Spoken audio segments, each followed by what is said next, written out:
O ex-desembargador, né, Sebastião Coelho, que bateu de frente no dia de ontem com o STF, vocês viram aí no vídeo anterior, que ele falou que eles são as pessoas mais odiadas do Brasil, os nossos queridos ministros, né, da Suprema Corte do nosso país. Ele se tornou um herói, né, nacional. Todas as pessoas, principalmente os conservadores, estão aí transformando Sebastião Coelho num possível grande político lá na frente. Não sei se ele tem esta vontade de se tornar um político, né? Mas seria um ótimo político, um ótimo parlamentar aí para cuidar, né, no nosso país. Quem sabe?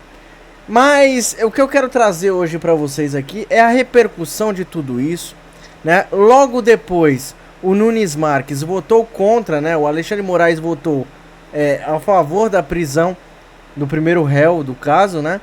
E o Nunes Marques foi na contramão, bateu de frente com o Xandão e disse: não houve crime, não houve ataque, não houve ameaça à democracia do Brasil. Foram depredações de alguns prédios, mas a democracia do Brasil está intacta. Isto nas palavras de Nunes Marques, e nós vamos acompanhar esta matéria, então vem comigo. Nunes Marques diverge de Moraes e afirma que não houve ameaça à democracia. Nesta quarta-feira, o STF iniciou o julgamento dos envolvidos nos atos de 8 de janeiro. Após o ministro Careca do Meu Coração, relator do caso, votou por 17 anos de reclusão. O ministro Nunes Marques divergiu tanto de pena quanto dos crimes. O magistrado propôs condenar um dos réus somente por 2 crimes: dano qualificado e deterioração do patrimônio público, que foi o que aconteceu. Em seu argumento, Nunes Marques questionou a presença de evidências que sustentassem as acusações de associação criminosa, tentativa de golpe de Estado e de abolir violentamente o Estado democrático de direito. Ele argumentou: as lamentáveis manifestações ocorridas, apesar da gravidade do vandalismo, não tiveram alcance na tentativa de abolir o Estado de Direito. E agora eu vou trazer para vocês o vídeo, né, do Nunes Marques proferindo o seu voto diante do Alexandre Moraes, divergindo do Alexandre Moraes. E eu peço que você me ajude para que esse canal alcance o máximo de pessoas. Eu preciso que você deixe o joinha é muito importante, o like aqui embaixo. E também compartilhe esse vídeo em todos os seus grupos, grupos de direita, grupos de tia do Zap, grupos cristãos, para que a gente possa alcançar o máximo de pessoas, sempre trazendo a verdade dos fatos. A verdade precisa ser dita e precisa de nós para que espalhemos esta verdade. O medo deles é este: é que você e eu possamos espalhar a verdade dos fatos ao Brasil e ao mundo. Então eu conto com a sua ajuda, patriota de bem, que quer um Brasil melhor, tá bom? Então vamos assistir ao vídeo do ministro Nunes Marques proferindo seu voto. Vamos lá. Do exposto, com o mais absoluto respeito ao voto apresentado pelo eminente relator e aqueles que o acompanham, peço venha para divergir em parte de sua excelência e votar no sentido de, caso superada a incompetência dessa Corte, 1. Absolver o acusado dos crimes previstos nos artigos 288, 359-L e 359-M do Código Penal, com fundamento no artigo 386-2 do Código de Processo Penal, em relação aos crimes do artigo 359-L e 359-M do Código Penal, e com fundamento no artigo 386-7, em relação ao crime do artigo 288 do Código Penal. 2. Condenar o acusado como incurso nas penas do artigo 163, parágrafo único, inciso 2, 3 e 4 do Código Penal e do artigo 62.1 da Lei 9.605 de 98. Assim como fez o eminente relator, senhora presidente, passa a dosimetria da pena.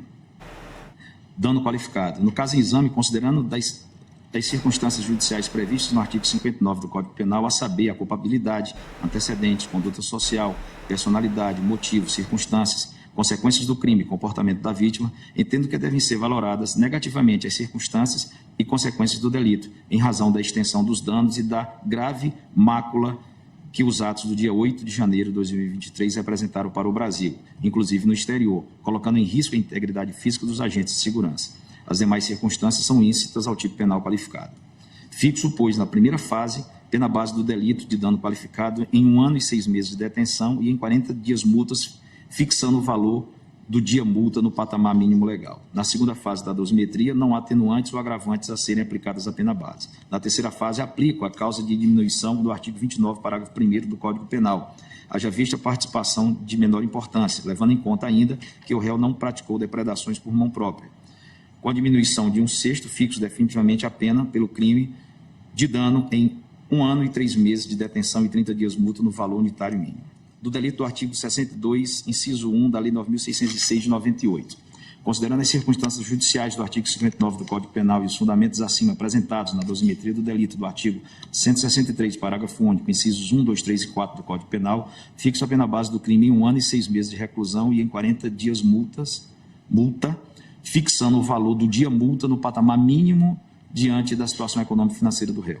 Na segunda fase da dosimetria, não incidem atenuantes ou agravantes a serem aplicados à pena base. Na terceira fase, com fundamento nas mesmas razões acima apresentadas, aplica a causa de diminuição do artigo 29, parágrafo 1º do Código Penal, em razão da participação de menor importância.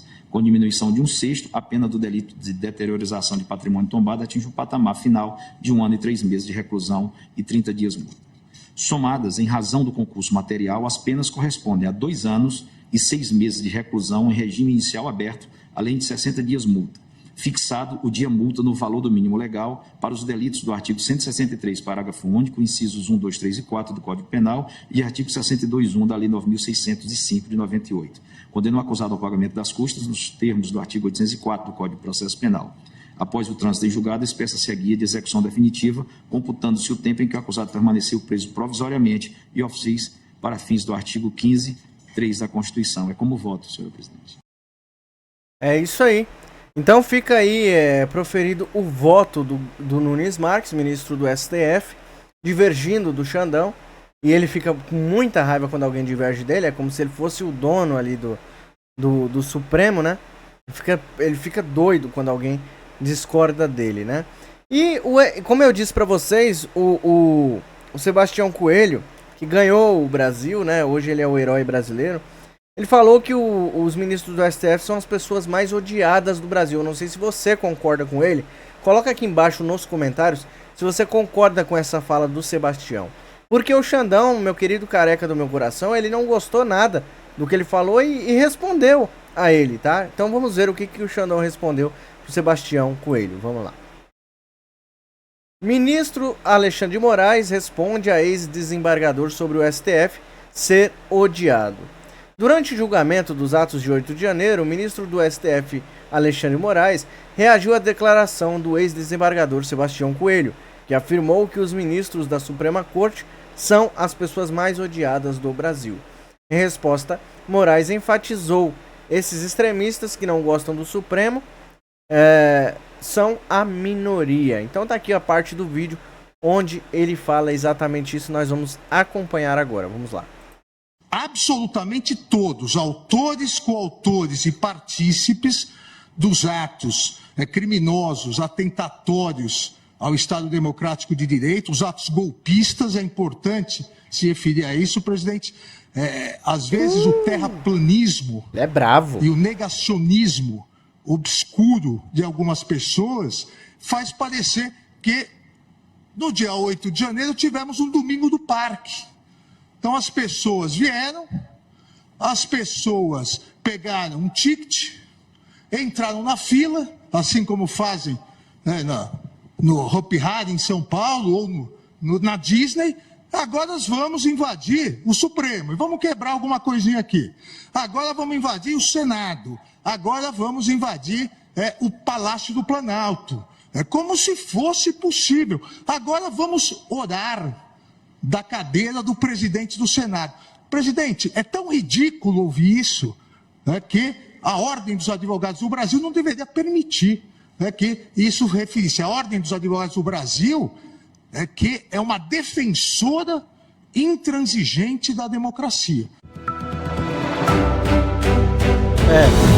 Não é muito defensora, não, porque era para eles ficarem contra de algumas decisões monocráticas que tá tendo aí dentro, né? Mas enfim, isso aí é outro assunto que eu nem posso estar comentando aqui, vocês sabem o porquê. Eu peço para vocês que me ajude a equipe deste canal. Tem o Pix tá aqui, ó. Tem um QR Code ali em cima, você aponta seu celular, pode doar qualquer valor que Deus tocar no seu coração, que você sentir no seu coração de doar. Se você gosta do meu trabalho aqui, gosta do trabalho da minha equipe, ajude este canal a se manter de pé. pixdireitanobrasil@gmail.com é a chave Pix do canal, tá bom? Você pode fazer uma doação, como eu disse, de qualquer valor, vai estar lá, Mário Robert Gonçalves Souto, que é o meu nome, Mário Robert Gonçalves Souto, vai estar lá no Pix quando você for doar, tá bom? Deus te recompense, Deus não deixe faltar no seu lar, inclusive as pessoas que estão doando, eu agradeço imensamente, porque vocês fazem parte deste sonho aqui, que é este canal. Então vamos prosseguir aqui com as matérias, vamos lá. Agora eu vou trazer o vídeo do senador Sérgio Moro, que diz que o Flávio Dino, ele enganou o STF. Mas não foi só uma vez não, tá? Ele enganou várias vezes, mas dessa vez aqui ele vai falar não das câmeras, das imagens das câmeras. Ele vai falar aqui sobre a decisão sobre a Lava Jato, né? De anular todas as provas contra a Odebrecht e melar de vez a Operação Lava Jato, uma das melhores operações que já teve, a maior operação que já teve no Brasil, e que prendeu muito cara safado que tá aí dentro do Congresso hoje de volta, tá dentro dos 3 poderes hoje de volta. É impressionante. Vamos ouvir então, nobre senador, eu peço para você deixar o like e compartilhar, vamos lá. Nós ficamos todos atônitos semana passada pela decisão que nós respeitamos as instituições, foi proferida por ministro do Supremo Tribunal Federal, anulando provas que haviam sido obtidas em decorrência de cooperação jurídica internacional e de acordo de leniência com a empresa Odebrecht. Vamos voltar os nossos relógios lá para 2016, e na época foi celebrado pelo Ministério Público Federal com a Odebrecht, Ministério Público Federal não só de Curitiba, mas também aqui de Brasília, que foi um acordo negociado lá em Curitiba pela força-tarefa do Ministério Público, mas teve uma aprovação prévia da 5ª Câmara de Revisão do Ministério Público, que funciona aqui junto à Procuradoria-Geral da República, com presença, inclusive, de subprocuradores regionais da República. Na época, esse acordo envolveu a previsão de multa de indenização, pagamento pela Odebrecht ao Brasil, de mais de 3 bilhões de reais. Foi o maior acordo até então celebrado de recuperação de valores desviados na prática aí por subornos, superfaturamento, e que envolveu diversas estatais brasileiras, especialmente ali durante os governos do PT anteriores. Nós fomos surpreendidos com essa decisão, que, como eu disse, nós respeitamos. Eu não vim aqui atacar ninguém, não é do meu feitio, e todos sabem disso, mas que na época lamentamos. Inclusive, ouvi o próprio senador Rogério Marinho pontuando que lamentava as consequências daquela decisão, inclusive vários outros pares aqui do Senado. Mas descobrimos essa semana, e isso nos deixou ainda mais atônito. Na verdade já sabíamos, mas tivemos a confirmação de que a decisão foi baseada em informações falsas. Um dos principais argumentos dessa decisão é no sentido de que a contabilidade informal que foi disponibilizada pela Odebrecht ao Ministério Público Federal teria sido obtida de maneira irregular, sem observância dos trâmites regulares formais, sem que houvesse passado pela autoridade central, o Ministério da Justiça, nos acordos de cooperação entre Suíça e Brasil, ou entre outros países e Brasil. E logo em seguida aquela decisão, que deixou a todos atônitos pelas consequências, já que o acordo foi multi-elogiado na época, e agora de repente estava sendo apontado como um acordo que nada valia, a Associação Nacional dos Procuradores da República editou uma nota e fez uma ressalva: olha, ao contrário do que está informado na decisão, e foi informado ao Supremo Tribunal Federal pelo Ministério da Justiça, ao contrário do que ali se afirma, houve sim um pedido de cooperação entre Brasil e Suíça, através do qual veio ao Brasil o sistema de contabilidade informal da empreiteira Odebrecht, e na qual ali existem elementos de prova relevante de lançamento de contabilidade, apontando possíveis pagamentos de vantagem indevidas a agentes públicos brasileiros. Agora, o mais grave é que uma decisão dessa magnitude tenha sido tomada com base numa premissa falsa, com base numa informação falsa prestada pelo Ministério da Justiça. E uma decisão que apontava para uma anulação de centenas de investigações, de casos que têm que ser investigados, porque nós temos que apurar essas suspeitas de suborno, de corrupção. E não só isso, uma decisão que diretamente beneficiou o presidente Lula. E uma decisão que foi proferida por um Supremo que foi enganado por informações falsas prestadas pelo ministro da Justiça. Eu também lamento as palavras que têm sido utilizadas pelo Ministério da Justiça, que não parece ter a compostura necessária para a seriedade do cargo do momento.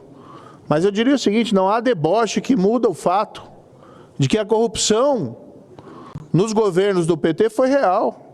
Foram 6 bilhões de reais recuperados pela Operação Lava Jato. É o que eu falo. Eu falo isso aqui direto e provavelmente outros jornalistas também falam isso direto. Se foi devolvido esse dinheiro, simplesmente a Odebrecht quis ser boazinha e falar assim, não, vou dar dinheiro vou dar dinheiro pro Estado. Não, foi devolvido, é porque foi roubado. Se foi devolvido, é porque foi roubado, houve roubo, houve corrupção. E numa canetada, um ministro magnânimo, supremo, anulou todas as provas e perdoou mais de 400 políticos corruptos do nosso Brasil. É por isso que o Moro, que foi o juiz no caso, está tão indignado, e por isso que o Brasil se indigna todos os dias. Não se esqueça de deixar o like e compartilhar, pessoal, preciso de vocês. Para a Petrobras, somente para a Petrobras. E são dados oficiais da Petrobras. Esse acordo de leniência, atacado agora, é um acordo que prevê a recuperação, pagamento pelo Odebrecht de 3 bilhões, cerca de 3 bilhões e 100 milhões de reais para o Brasil. É um acordo maior de 3 bilhões e 800 milhões, que envolveu outros países que fizeram simultaneamente o acordo, como os Estados Unidos e Suíça. Olha só o bololô. Cada um recebendo a sua parte diretamente da Odebrecht. Não teve dinheiro saindo do Brasil para esses países. A Odebrecht pagou diretamente por quê? Ela teve que fazer o acordo com essas 3 jurisdições porque ela cometeu crimes nos 3 países. Mas foi um acordo muito elogiado. Não há deboche que muda o fato de que a corrupção foi real, que o dinheiro foi recuperado, que os criminosos confessaram e que esse acordo foi muito elogiado na sua época, tanto aqui no Brasil como internacionalmente. Não há deboche que muda o fato de que o Ministério da Justiça prestou informações que enganaram o Supremo Tribunal Federal. E o que é mais grave, logo após essa decisão, no ministro Toff, que nós respeitamos as instituições e a Justiça, o Ministério da Justiça anunciou a formação, queria colocar a Polícia Federal para investigar, procuradores da República e juízes. A AGU disse que ia fazer uma força-tarefa para investigar e buscar indenização contra juízes e procuradores que atuaram no caso. Dizem, muitas vezes, que a Lava Jato destruiu emprego, destruiu empresa. Não. Foi dada a oportunidade para a empresa se remediar, que havia acordo de leniência, que é um instrumento previsto na Lei Anticorrupção Empresarial, que foi aprovado, inclusive, no governo da então presidente Dilma, que é o instrumento que se usa no mundo inteiro para resolver esse tipo de situação. Eu não ouvi ainda um pedido de desculpas do Ministério da Justiça por ter enganado o Supremo Tribunal Federal, por ter prestado informações falsas. E veja que ele só se retratou a partir do momento que foi desmascarado pela Associação Nacional dos Procuradores Regionais. Quem me conhece tem visto aqui meu desempenho, senador veneziano. Eu não tenho olhado o passado. Eu tenho discutido o presente, olhado para o futuro. Eu não subo nessa tribuna para ficar discorrendo sobre o que aconteceu na Lava Jato. Eu tenho grande orgulho do que aconteceu na Lava Jato, mas eu quero olhar para frente, quero olhar o futuro. Faço isso, no entanto, porque, infelizmente, esse governo federal, esse governo Lula, ao invés de fazer o mesmo, busca fazer esse revisionismo histórico e deturpa fatos do passado.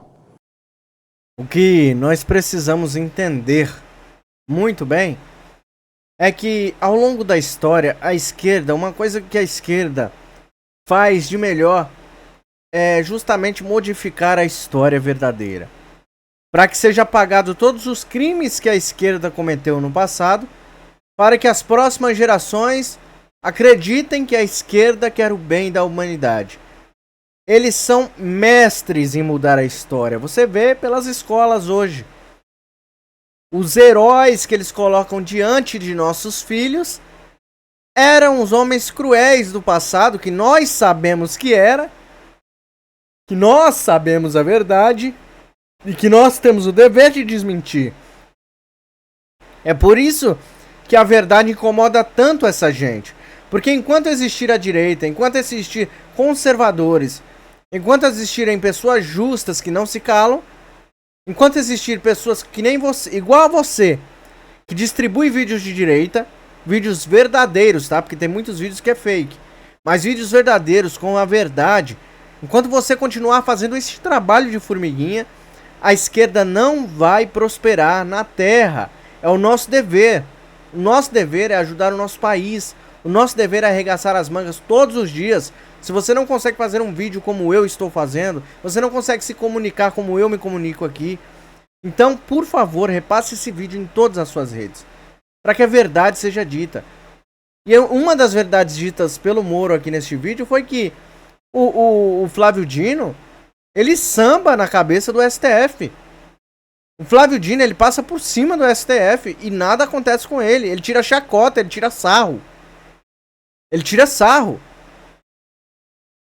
Foi com as câmeras lá que o próprio Alexandre de Moraes liberou as imagens, que ele entregasse essas imagens do 8 de setembro, do 8 de janeiro. E ele não entregou, demorou para entregar, demorou, a decisão do Moraes já tinha saído, ele demorou para entregar até que essas imagens desapareceram. Sambou na cara do STF, da decisão do Alexandre de Moraes, me desculpe. Ele tira sarro. E agora com isso, esse negócio da Lava Jato foi desmascarado, teve que se retratar, mas até então já tá feito o cambalacho. Sabe, é umas coisas que a gente fica assim, indignado, né? Eu não tenho tanto direito de ficar indignado quanto o próprio juiz da Lava Jato, Sérgio Moro, que hoje é senador da República. E que muitas das vezes fica amordaçado. Por quê? Porque não tem senadores de peito ali. Não tem senadores corajosos. É um ou outro que dá pra contar nos dedos que tem coragem ali. Mas uma andorinha só não faz verão. Teríamos que ter mais. As próximas eleições vão chegar. E esses senadores omissos e covardes vão pagar por essa omissão. Vamos então para a próxima matéria. Vamos lá. Bolsonaro reafirma confiança em Mauro Cid. É uma pessoa decente. Ele não vai inventar nada. É isso aí que eu penso também. E que eu falei nos outros vídeos sobre o Mauro Cid. É isso que eu penso. Não há essa delação contra Bolsonaro que a esquerda comemorou antecipadamente. Não há. É uma delação. Fato esse que é uma delação. Tá aí em todos os jornais. As fontes dizem que tem uma delação. Tem um acordo com o Xandão. Tanto que ele foi solto. Mas não há delação contra Bolsonaro. Porque se tivesse, pessoal, Bolsonaro já estaria na cadeia. Mas vocês não tenham dúvida disso. Se tivesse alguma coisa contra Bolsonaro, Bolsonaro já teria sido preso. Eles não demorariam 48 horas, 24 horas para prender Bolsonaro. Mas não há. Não há. Durante a entrevista ao jornal Folha de São Paulo, o ex-presidente Jair Bolsonaro voltou a defender a integridade do seu ex-ajudante de ordens Mauro Cid, cujo acordo de delação premiada foi recentemente aprovado pelo ministro do STF, Alexandre de Moraes. Bolsonaro citou a conduta irrepreensível de Cid, destacando que é uma pessoa decente e possui um bom caráter. O ex-presidente enfatizou que Cid não vai inventar nada, já que qualquer declaração que ele faça terá que ser corroborada com provas. Ele afirmou: o Cid é uma pessoa decente, é bom caráter, ele não vai inventar nada, até porque o que ele falar vai ter que comprovar. Há uma intenção de nos ligar ao 8 de janeiro de qualquer forma, e o Cid não tem o que falar no tocante a isso, porque não existe ligação com o 8 de janeiro. Nossa, com o 8 de janeiro. Eu me retraí depois da derrota para Lula. Fiquei no Palácio da Alvorada 2 meses. Fui poucas vezes na presidência. Recebi poucas pessoas. Durante a entrevista, Bolsonaro também compartilhou que não está apreensível quanto às possíveis revelações de Cid que possam implicá-lo, sublinhando que Cid não participava de nada e era predominantemente responsável por organizar agendas e compromissos oficiais. Bolsonaro manteve uma nota no carinho e empatia por Cid, destacando que via como um filho e espera poder abraçá-lo em breve. Ele expressou: sempre o tratei como meu filho, como um filho meu. Eu sinto tristeza com o que está acontecendo, né? Eu não queria que ele estivesse nessa situação. E agora, nos meus dias de reflexão, eu me coloco no lugar do Cid. E eu tenho um pensamento sobre ele. Eu pretendo vê-lo brevemente. Se Deus quiser, dar um abraço nele. É só isso que eu posso falar. Exatamente. Tudo que o presidente Bolsonaro vier a falar, né, nesses dias será usado contra ele. Então ele tem que ficar mesmo em silêncio, só falar poucas palavras e dizer o quanto ele está confiante na justiça do nosso Brasil. Nós também temos que ser confiantes, sabe, que a justiça vai aparecer, porque tem pessoas corajosas como o Sebastião Coelho, que levantou o Brasil, né, no dia de ontem. Eu aposto que você não está mais tão desanimado assim como você estava alguns dias atrás. Eu peço para você ajudar este canal a crescer cada vez mais, deixando seu like e compartilhando, porque eu faço vídeos aqui de domingo a domingo, gente, é muito complicado. Às vezes eu fico até 3 horas da manhã aqui preparando vídeos para vocês com a minha equipe. Eu peço para vocês ajudar no Pix se vocês puderem, tá? Não é obrigado. Tem pessoas que acham que eu obrigo alguém aqui, fica me xingando. Não é obrigado, é que você sentir no seu coração, você gosta e pode ajudar no meu trabalho. Tá aí, ó, pixdireitanobrasil@gmail.com, ou escaneia o QR Code, você vai estar ajudando muito a gente aqui, tá? Eu peço também para que você compartilhe em todos os seus grupos esse vídeo para alcançar o máximo de pessoas. Até o próximo vídeo, Deus abençoe você, sua família, a nossa nação e todos aqueles que lutam e continuam lutando com um sorriso no rosto de patriotas vencedores. Deus abençoe.